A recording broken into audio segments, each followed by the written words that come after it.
Everyone makes a New Year's resolution to get in shape, and those typically only last a handful of days.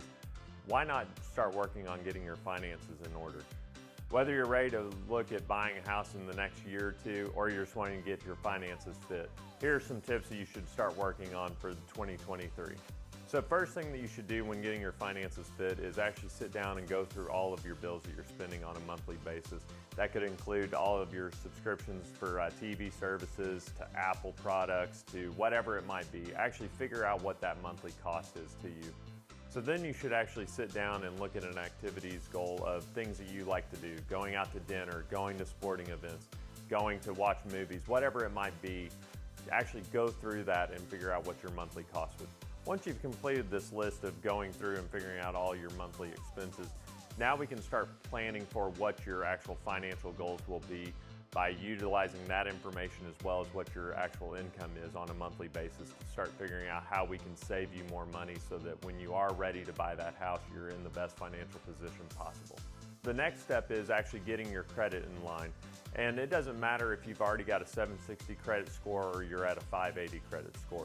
The biggest thing is actually figuring out how can we boost your score, because every 20 points possibly could get you into a better interest rate category. So the most important thing is actually sitting down and evaluating what is actually reflected on your credit report.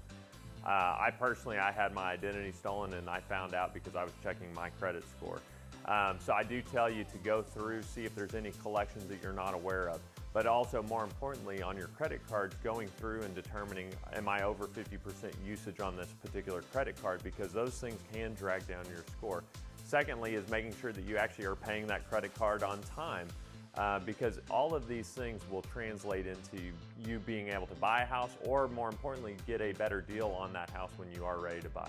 Now that we've actually got your monthly income and expenses in order, as well as we've talked about your credit, now the most important thing is really getting an idea of what your down payment possibly is going to be when you're ready to buy that house. And it could be anywhere from a first-time home buyer qualifying for 3% down, or it could be that you're wanting to put 30 or 40% down. But it's figuring out that goal of how do I get there.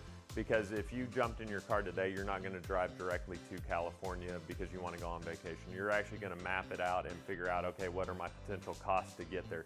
That's the exact same thing that we're going to be doing when we sit down and talk through what are your goals and how are we going to get you there. My name's Scotty. I'm with Integrity Mortgage. I'd love to sit down and help you get your 2023 goals in order.